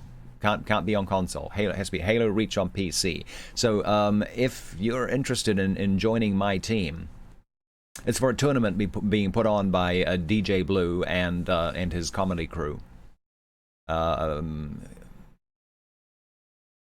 Yeah, the thing is, almost everyone I know is on console though for the MCC. We'll try and figure it out. We'll try and get something going.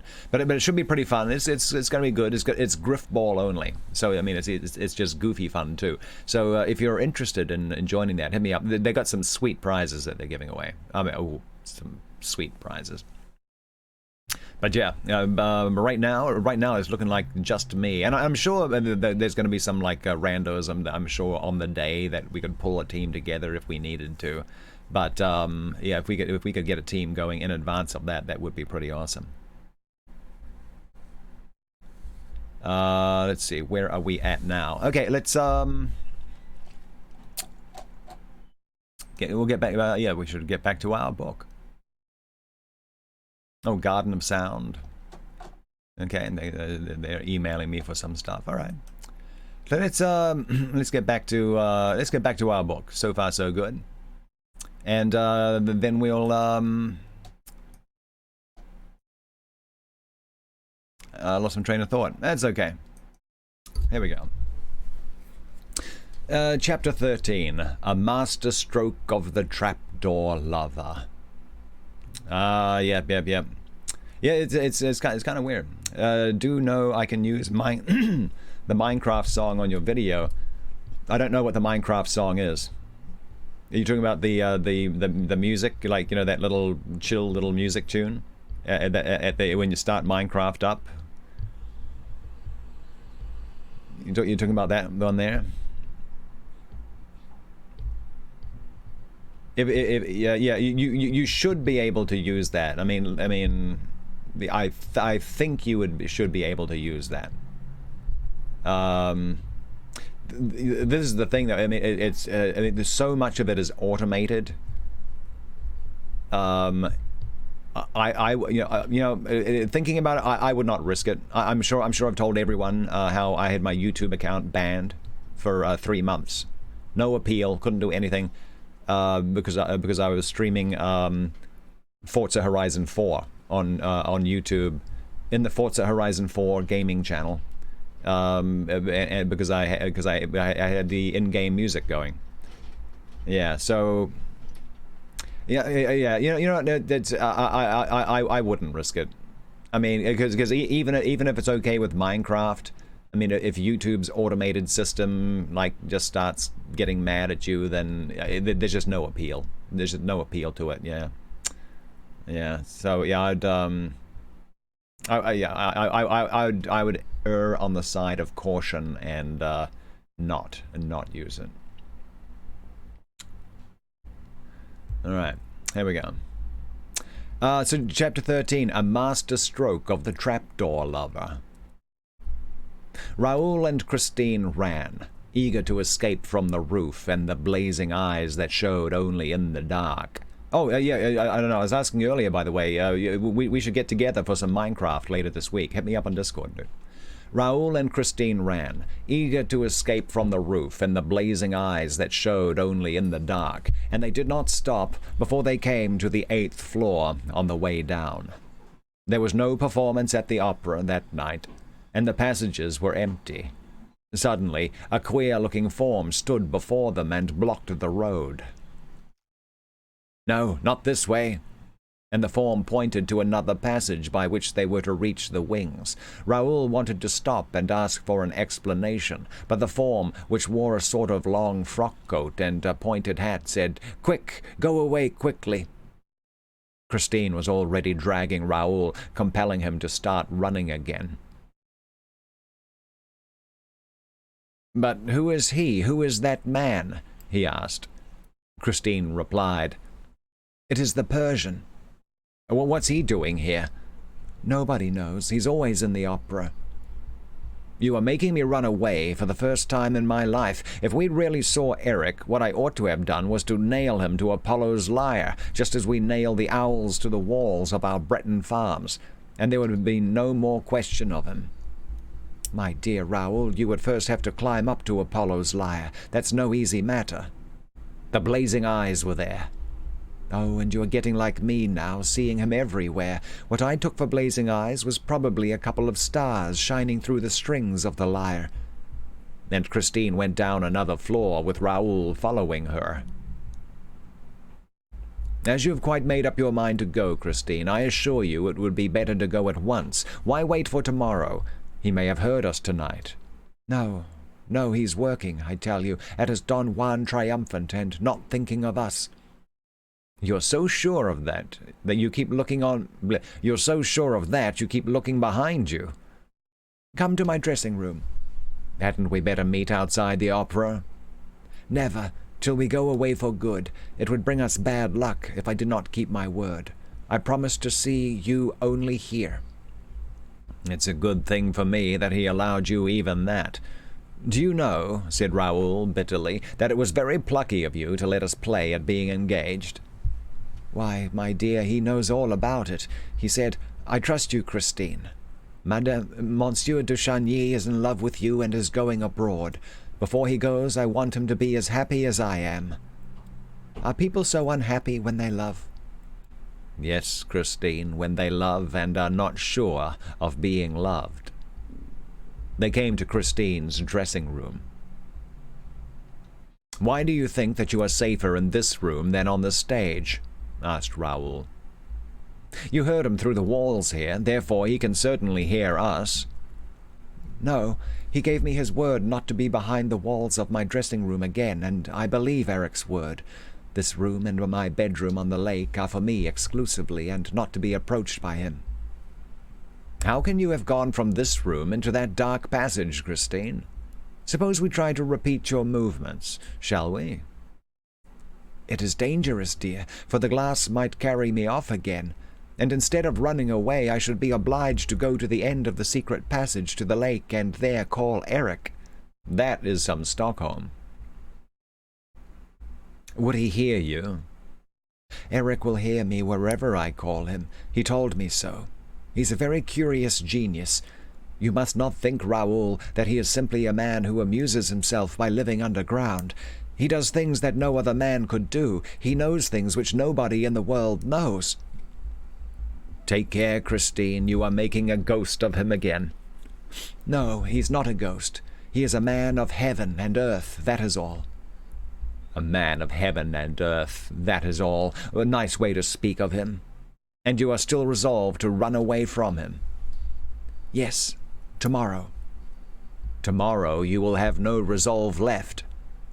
"Then, Raoul, you must run away with me in spite of myself. Is that understood?" "I shall be here at 12 tomorrow night. I shall keep my promise, whatever happens. You say that, after listening to the performance, he is to wait for you in the dining room on the lake?" "Yes." "And how are you to reach him, if you don't know how to go out by the glass?" "Why, by going straight to the edge of the lake." Christine opened a box, took out an enormous key, and showed it to Raoul. "What's that?" he asked. "The key of the gate to the underground passage in the Rue Scribe." "I understand, Christine. It leads straight to the lake. Give it to me, Christine, will you?" "Never," she said. "That would be treacherous." Suddenly Christine changed color. A mortal pallor overspread her features. "Oh, heavens!" she cried. "Eric! Eric, have pity on me!" "Hold your tongue," said Raoul. "You told me he could hear you." But the singer's attitude became more and more inexplicable. She wrung her fingers, repeating with a distraught air, "Oh, heaven! Oh, heaven!" "But what is it? What is it?" Raoul implored. "The ring. The gold ring he gave me." "Oh, so Eric gave you that ring?" "You know he did, Raoul. But what you don't know is that, when he gave it to me, he said, 'I give you back your liberty, Christine, on condition that this ring is always on your finger. As long as you keep it, you will be protected against all danger, and Eric will remain your friend. But woe to you if you ever part with it, for Eric will have his revenge. My dear, the ring is gone. Woe to us both!" They both looked for the ring, but could not find it. Christine refused to be pacified. "It was while I gave you that kiss up above under Apollo's lyre," she said. "The ring must have slipped from my finger and dropped into the street. We can never find it, and what misfortunes are in store for us now? Oh, to run away!" "Let us run away at once," Raoul insisted once more. She hesitated. He thought that she was going to say yes. Then her bright pupils dimmed, and she said, "No. Tomorrow." And she left him hurriedly, still wringing and rubbing her fingers, as though she hoped to bring the ring back like that. Raoul went home, greatly perturbed at all that he had heard. Illustration. I think that's the first illustration in this thing. I don't know if it's in here or not. They sat like that for a moment in silence. "If I don't save her from the hands of that humbug," he said aloud as he went to bed, "she is lost. But I shall save her." He put out his lamp and felt a need to insult Eric in the dark. Thrice over he shouted, "Humbug! Humbug! Humbug!" But suddenly he raised himself on his elbow. A cold sweat poured from his temples. Two eyes, like blazing coals, had appeared at the foot of his bed. They stared at him fixedly, terribly, in the darkness of the night. Raoul was no coward, and yet he trembled. He put out a groping, hesitating hand toward the table by his bedside. He found the matches and lit his candle. The eyes disappeared. Still uneasy in his mind, he thought to himself, She told me that his eyes only showed in the dark. His eyes have disappeared in the light, but he may be there still." And he rose, hunted about, went round the room. He looked under his bed like a child. Then he thought himself absurd, got into bed again, and blew out the candle. The eyes reappeared. He sat up and stared back at them with all the courage he possessed. Then he cried, "Is that you, Eric? Man, genius, or ghost? Is it you?" He reflected. If it is he, he's on the balcony.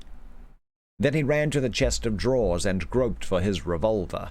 He opened the balcony window, looked out, saw nothing, and closed the window again. He went back to bed, shivering, for the night was cold, and put the revolver on the table within his reach. The eyes were still there, at the foot of the bed. Were they between the bed and the window pane, or behind the pane? That is to say, on the balcony? That was what Raoul wanted to know. He also wanted to know if those eyes belonged to a human being. He wanted to know everything. Then patiently, calmly, he seized his revolver and took aim. He aimed a little above the two eyes. Surely, if they were eyes, and if above those two eyes there was a forehead, and if Raoul was not too clumsy. The shot made a terrible din amid the silence of the slumbering house, and while footsteps came hurrying along the passages, Raoul sat up, with outstretched arm, ready to fire again if need be. This time the two eyes disappeared. Servants appeared, carrying lights. Count Philippe, terribly anxious. "What is it?" "I think I've been dreaming," replied the young man. "I fired at 2 stars that kept me from sleeping." This is why everyone should have a gun under their pillow, I guess. "You're raving. Are you ill? For God's sake, tell me, Raoul, what happened?" And the Count seized hold of the revolver. No, I'm not raving. Besides, we shall soon see." He got out of bed, put on a dressing gown and slippers, took a light from the hands of a servant, and, opening the window, stepped out on the balcony. The Count saw that the window had been pierced by a bullet at a man's height. Raoul was leaning over the balcony with his candle. "Aha!" he said. "Blood! Blood here, there, more blood. That's a good thing. A ghost who bleeds is less dangerous." He grinned. "Raoul! Raoul! Raoul!" The Count was shaking him as though he were trying to waken a sleepwalker. "But, my dear brother, I'm not asleep," Raoul protested impatiently. "You can see the blood for yourself. I thought I had been dreaming and firing at 2 stars. It was Eric's eyes. And here is his blood. After all, perhaps I was wrong to shoot, and Christine is quite capable of never forgiving me. All this would not have happened if I had drawn the curtains before going to bed. They have some of the most... I don't even know... All this would not have happened if I had drawn the curtains before going to bed." "Raoul, have you suddenly gone mad? Wake up!" "What? Still, you'd do better to help me find Eric. For, after all, a ghost who bleeds can always be found." "Hey there, Index Fade, what's shaking?" The Count's valet said, "That is so, sir. There is blood on the balcony." The other manservant brought a lamp, by the light of which they examined the balcony carefully. The marks of blood followed the rail till they reached a gutter spout. Then they went up the gutter spout. "My dear fellow," said Count Philippe, "you have fired at a cat." "The misfortune is," said Raoul with a grin, "that it's quite possible. With Eric, you never know. Is it Eric? Is it the cat? Is it the ghost? No, with Eric, you can't tell." Raoul went on making this strange sort of remarks, which corresponded so intimately and logically with the preoccupation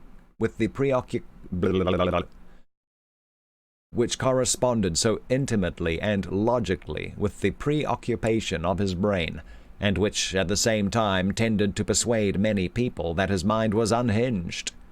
The Count himself was seized with this idea, and later the examining magistrate, on receiving the report of the commissary of police, came to the same conclusion. "Who is Eric?" asked the Count, pressing his brother's hand. "He is my rival, and if he's not dead, it's a pity." He dismissed the servants with a wave of the hand, and the two Chagny's were left alone. But the men were not out of earshot before the Count's valet heard Raoul say distinctly and emphatically, "I shall carry off Christine Daae tonight." This phrase was afterward repeated to Monsieur Faure, the examining magistrate, but no one ever knew exactly what passed between the two brothers at this interview.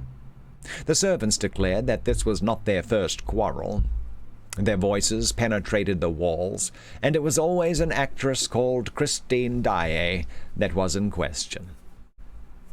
At breakfast, the early morning breakfast, which the Count took in his study, Philippe sent for his brother. Raoul arrived silent and gloomy. The scene was a very short one. Philippe handed his brother a copy of the Epoque and said, "Read that." The Viscount read, "The latest news in the Faubourg is that there's a promise of marriage between Mademoiselle Christine Daae, the opera singer, and Monsieur le Vicomte Raoul de Chagny. If the gossips are to be credited, Count Philippe has sworn that, for the first time on record, the Chagnys shall not keep their promise. But as love is all-powerful, at the opera as, and even more than, elsewhere, we wonder how Count Philippe intends to prevent the Viscount, his brother, from leading the new Margarita to the altar. The two brothers are said to adore each other, but the Count is curiously mistaken if he imagines that brotherly love will triumph over love pure and simple." "You see, Raoul," said the Count, "you are making us ridiculous. That little girl has turned your head with her ghost stories." The Viscount had evidently repeated Christine's narrative to his brother during the night. All that he now said was, "Goodbye, Philippe." "Have you quite made up your mind? You are going tonight with her?" No reply. "Sup, Johnsian?" "Surely you will not do anything so foolish. I shall know how to prevent you." "Goodbye, Philippe," said the Viscount again, and left the room. This scene was described to the examining magistrate by the Count himself, who did not see Raoul again until that evening, at the opera, a few minutes before Christine's disappearance. Raoul, in fact, devoted the whole day to his preparations for the flight. The horses, the carriage, the coachman, the provisions, the luggage, the money required for the journey, the road to be taken. He had resolved not to go by train so as to throw the ghost off the scent. All this had to be settled and provided for, and it occupied him until 9 o'clock at night. Oh, it's a great... the musical, the stage musical is the awesome one. The movie was okay. It was okay. But yeah, once you've seen it on stage, it's just... Oh, yeah, I love that one.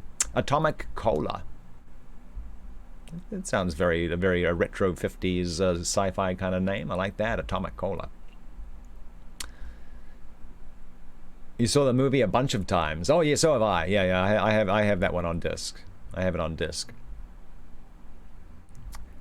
Let's see, where we go. Let's blah, blah, blah, blah, blah, blah. Okay. Okay.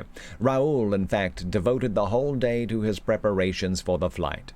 The horses, the carriage, the coachman, the provisions, the luggage, the money required for the journey, the road to be taken. He had resolved not to go by train, so as to throw the ghost off the scent. All this had to be settled and provided for, and it occupied him until 9 o'clock at night. At 9 o'clock, a sort of travelling barouche, with the curtains of its windows close down, took its place in the rank on the rotunda side. It was drawn by two powerful horses, driven by a coachman whose face was almost concealed in the long folds of a muffler. Sounds suspicious. In front of this travelling carriage were 3 broughams, belonging respectively to Carlotta, who had suddenly returned to Paris, to Sorelli, and at the head of the rank, to Comte Philippe de Chagny. No one left the barouche. The coachman remained on his box, and the 3 other coachmen remained on theirs. A shadow in a long black cloak and a soft black felt hat passed along the pavement between the rotunda and the carriages, examined the barouche carefully, went up to the horses and the coachman, and then moved away without saying a word. The magistrate afterward believed that this shadow was that of the Vicomte Raoul de Chagny, but I do not agree, seeing that evening, as every evening, the Vicomte de Chagny was wearing a tall hat, which hat, besides, was subsequently found. I am more inclined to think that the shadow was that of the ghost, who knew all about the whole affair, as the reader will soon perceive. They were giving Faust, as it happened, before a splendid house. The Faubourg was magnificently represented, and the paragraph in that morning's Epoque had already produced its effect, for all eyes were turned to the box in which Count Philippe sat alone, apparently in a very indifferent and careless frame of mind. The feminine element in the brilliant audience seemed curiously puzzled, and the Viscount's absence gave rise to any amount of whispering behind the fans. Christine Daae met with a rather cold reception. That special audience could not forgive her for aiming so high. The singer noticed this unfavorable attitude of a portion of the house, and was confused by it. The regular frequenters of the opera, who pretended to know the truth about the Viscount's love story, exchanged significant smiles at certain passages in Margarita's part, and they made a show of turning and looking at Philippe de Chagny's box when Christine sang, "I wish I could but know who was he that addressed me, if he was noble, or at least what his name is." The Count sat with his chin on his hand and seemed to pay no attention to these manifestations. He kept his eyes fixed on the stage, but his thoughts appeared to be far away. Christine lost her self-assurance more and more. She trembled. She felt on the verge of a breakdown. Carolus Fonta wondered if she was ill, if she could keep the stage until the end of the garden act. In the front of the house, people remembered the catastrophe that had befallen Carlotta at the end of that act, and the historic quack which had momentarily interrupted her career in Paris. Just then, Carlotta made her entrance in a box facing the stage. A sensational entrance. Poor Christine raised her eyes upon this fresh subject of excitement. She recognized her rival. She thought she saw a sneer on her lips. That saved her. She forgot everything in order to triumph once more. From that moment, the prima donna sang with all her heart and soul. She tried to surpass all that she had done till then, and she succeeded. In the last act, when she began the invocation to the angels, she made all the members of the audience feel as though they, too, had wings. In the center of the amphitheater, a man stood up and remained standing, facing the singer. It was Raoul. "Holy angel, in heaven blessed!" And Christine, her arms outstretched, her throat filled with music, the glory of her hair falling over her bare shoulders, uttered the divine cry, "My spirit longs with thee to rest." It was at that moment that the stage was suddenly plunged in darkness. It happened so quickly that the spectators hardly had time to utter a sound of stupefaction, for the gas at once lit up the stage again. But Christine Daae was no longer there. What had become of her? What was that miracle? All exchanged glances without understanding, and the excitement had once reached its height. Nor was the tension any less great on the stage itself. Men rushed from the wings to the spot where Christine had been singing that very instant.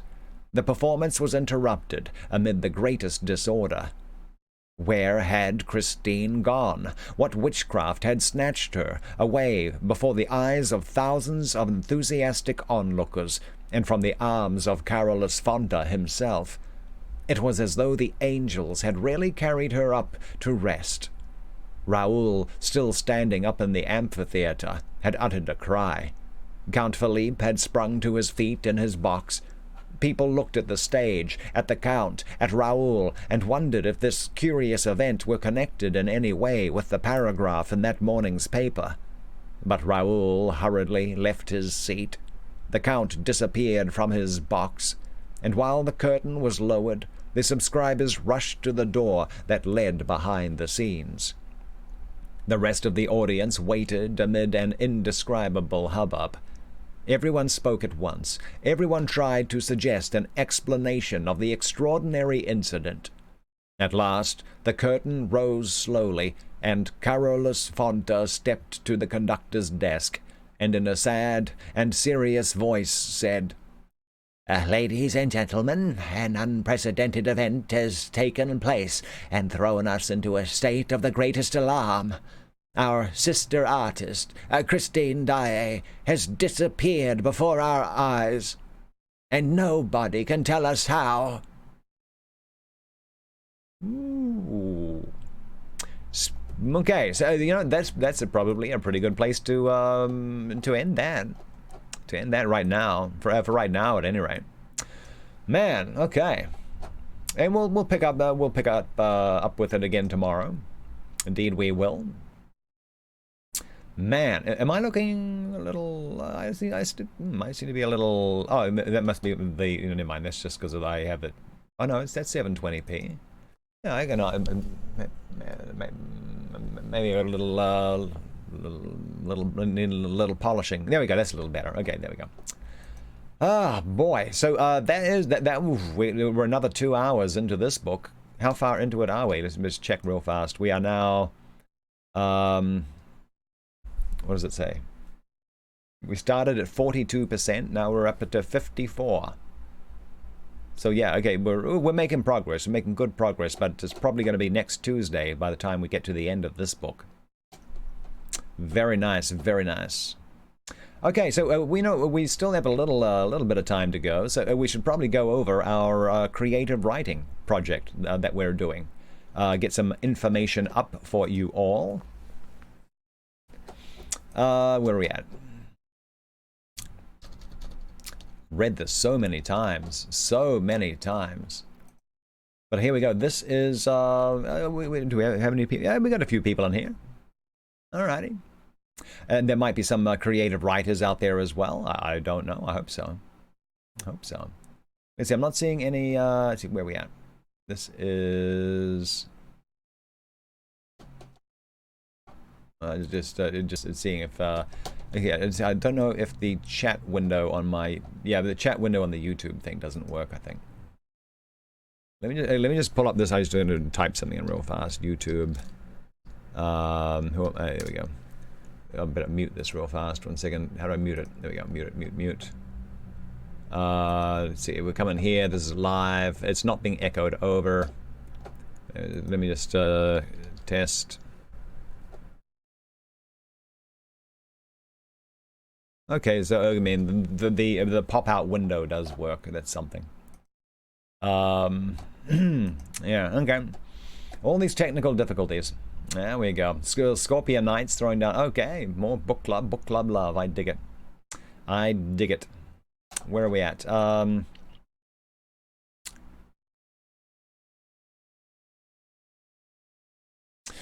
Okay, so hey, we'll yeah, okay, so yeah, we can talk a little bit about our Edgar Allan Poe experiment. Sure, why not? Okay, so I'm sure most of you know, we are doing a creative writing exercise. It's going to be very awesome. So it's going to be very, very much looking forward to this. We started it about a month ago. There's still 2 weeks to go. Yes, but so there's if anyone is interested in getting in on this, you still got 2 weeks to do it. It's going to be a lot of fun.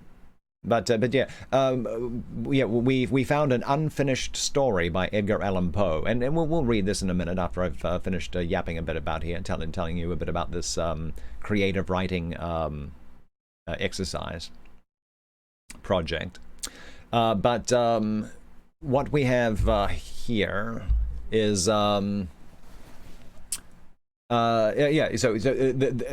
a story called The Lighthouse by Edgar Allan Poe, and it's basically, it just sets the scene. It's 750 words long, and it sets the scene, it gives us a location, it mentions a few names, mentions a mysterious something happened, and the boat and the cutter boat which dropped our person off here had a narrow escape.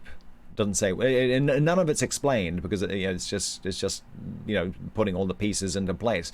But and that's as far as he got, because I think I've mentioned a few times Edgar Allan Poe died very young, and this never got finished. So it's up to us. We're going to continue and finish this short story.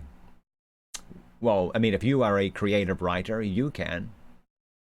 And so here's what's happening. Sunday, February 23rd, that's in about 2 weeks. We're going to have a special stream on Short Story Sunday. I'm going to be in a co-stream. I will be reading what you have written to continue and finish this short story. I will be reading that on stream. I believe we have 4 people already who have committed to it to get something done. We'll see. I'm working on a piece myself. I know Scorpion Knights has already written and finished theirs. I think Dahlia said that she was working on something. I don't know. I think Shadowtronics, I think he said he was like toying with the idea, but I don't know. At any rate, on this co-stream there, if you have taken up this particular project, I will read The Lighthouse, starting with what Edgar Allan Poe done, and then just go straight into how you see it continuing and finishing. And while I'm doing this, the mixer artist Art by Galen will be speed sketching the illustrations and scenes from what you have written it while I'm reading it live. It's going to be great. You're going to have me here reading it, dude over here actually bringing it to life, it's in real time. It's going to be very amazing, very cool. Mr. Galen will be sending everyone a copy of the sketches and illustrations that he's done to each person, and then later, after the thing, it'll take me a couple of weeks. Hey, morning, Helga. Afternoon, your time. And then a couple of weeks, after the co-stream, I will go into my studio and record a professional copy. And present you with your own mini audiobook of The Lighthouse, written by Edgar Allan Poe and you. So here's the thing, just so people who are still thinking like maybe I want to do this, maybe I don't, but what's it all about? I'm gonna read The Lighthouse right here. It's only a couple of pages long. And you can continue and complete this story in however you like. It doesn't have to be written in the style of Edgar Allan Poe. You don't even necessarily need to pick it up in diary format. You can go wild with it. We'll see what happens. Who in here has seen The Joker? You want to see it? You should. Yeah. I believe that it won an Oscar last night for best soundtrack. Or best original score. Still basking in that Icelandic pride there. I think Helga is very nice, very nice. Very cool.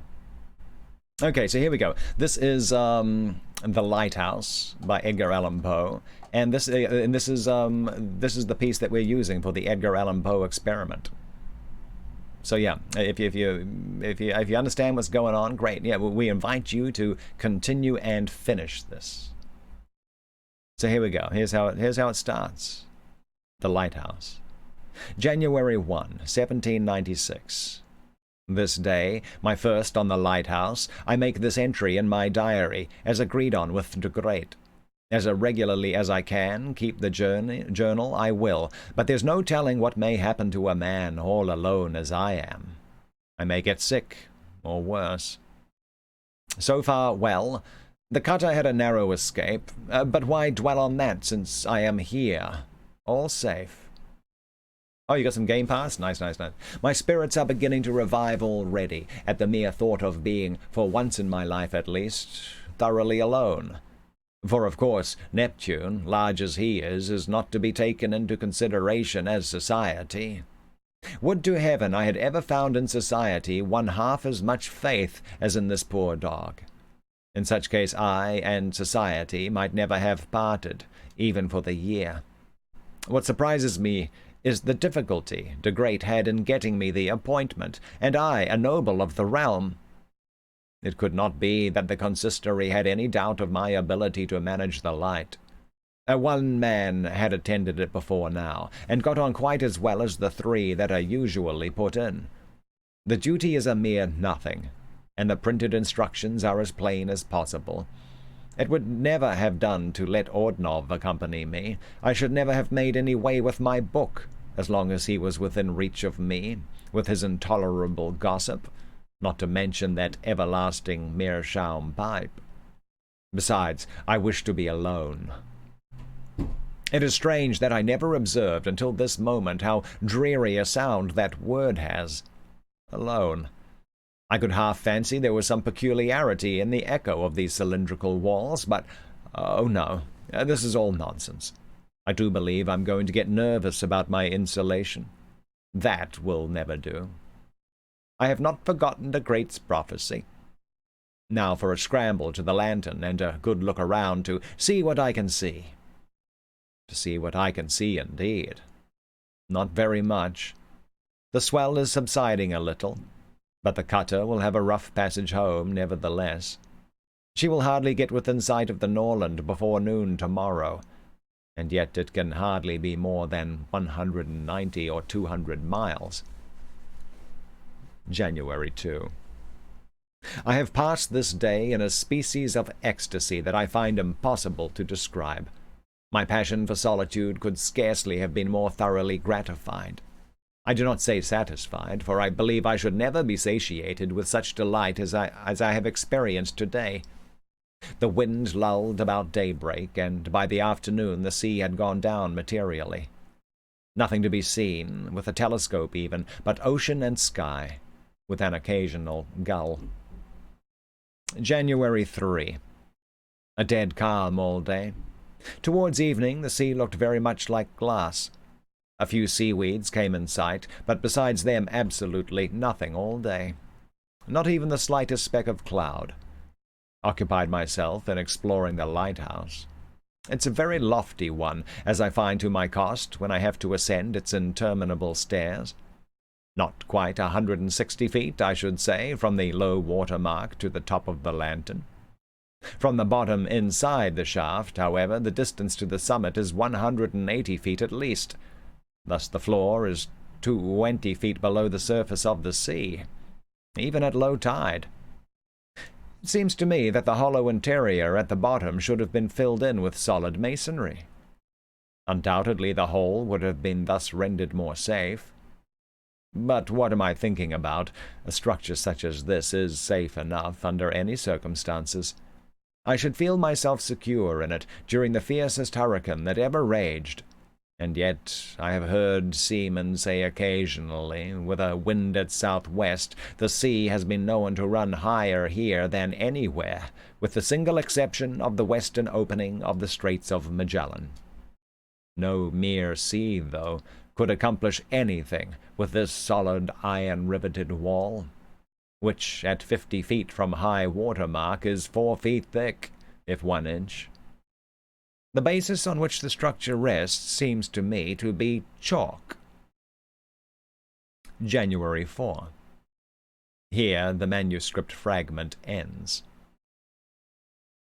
And that is where you would begin.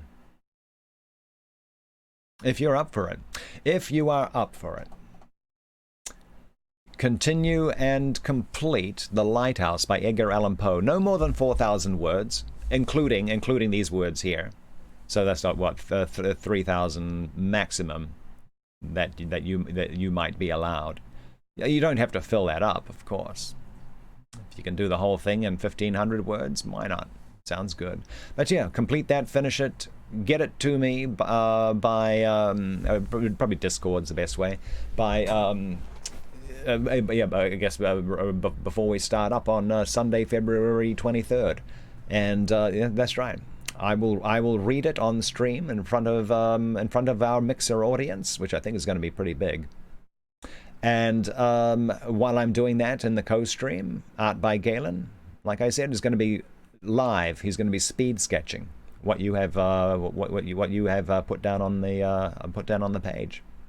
It's going to be great. It's going to be awesome. It's going to be very cool. Okay, so that pretty much brings us to the end of book club. And that does indeed bring us to the end of book club. Okay, so let's catch up with chat. Helga, you picked up an Xbox Game Pass. Nice. What are you downloading? There's so many games on them. So many games. Oh, if you're wanting to do Shadow of the Tomb Raider, you better do it fast. That actually leaves at the end of the month. So, yeah, get that one done. If you want to do that Shadow of the Tomb Raider. Actually, you know, I should download that, actually. I wouldn't mind doing that one. They're not as much fun as the old school Tomb Raiders, though. I like the ones more like Underworld, where you have like more puzzles and things like that, tricky things to do. Actual tombs to raid. But there we go. That is it. That's where we are at. We have just finished, and let's see. What are we going to do? I need to do some improving to the. Yeah, I need to figure out exactly what I'm doing wrong with that stream up to YouTube. Yeah, I am positive there was a way where I could just like it would just go straight to the embed, but now it seems that streams that live streams are given a very specific URL, and I can't just somehow embed the live thing. We'll figure it out. If anyone knows any super dark secrets, not super dark secrets, but the deep dark secrets of YouTube's and knows how I can embed when I go live, I'm sure it used to be able to. I'm sure you used to be able to do it easily. Positive. But yeah, it has an actual URL now. Share, embed, because that would be very, very handy. All right, okay, but that's it. I am out of here. I am done. I'll catch you all later tonight. Yeah, we're gonna have a good time. We're gonna have a good time there. I'm gonna take a quick little look for an stream here on Mixer to host. I know exactly where we're going. Yes, I do. I know exactly where we're going. And I know for sure it's not going to be an 18+ art stream. So let's do it. Well, we're going to actually, no, before we go, got to say a little thank you to you guys. Let's actually let me back up these pages here onto the lighthouse. But yeah, let's do this little thing, just a little goodbye. See if my filter thing works now as well. I should not, the hype bot should not be appearing. Here we go. What does it say? You're the best, because you are. And I need to get music to accompany this as well. Top chatters, Scorpion Knights, nice. Lightning FNC, it was good to see. Helga was here as well. That's me. John Cian. Hey, big baloney Tony joined us for lunch, eating his Subway sandwich. Boxing Tom, another Mixer streamer. Mistress Josie. Oh my, I think I missed him. Oh, and Yazzie Berry. I think I might have missed Mistress Josie. Hey there. And my VO bot is still showing up in there. He shouldn't do that though. Maybe it's case sensitive. Oh, it's totally Sparks. Yeah. Oh, Pro Zombie, Scorpion Knights, Lightning FNC. Bunch of stickers. Those are my favorite stickers. Oh, and I got to get on my dude's case. Only a couple of emotes, all right. Couple of new followers. Mistress Josie. Thank you for that. Index Fade. Hope you like. Hope you've been enjoying this. Atomic Cola, our book club. Our book club here on Mixer. It's pretty cool. It's pretty exciting. Levels gained. People leveling up in chat. But that's it. We're done. We're done. I'm going to throw you over to here we go, to Mr. Art by Galen. We're going to that's what we're going to do. So I'm going to end the stream here. He's got a very chill stream. He's a very cool cat. So we're going to end the stream here. Thank you for joining us, and we'll see you later tonight for a bit of gaming. It's going to be great. All right. See. Oh, actually, I need to set it up so that we are not restreaming. All right. Okay.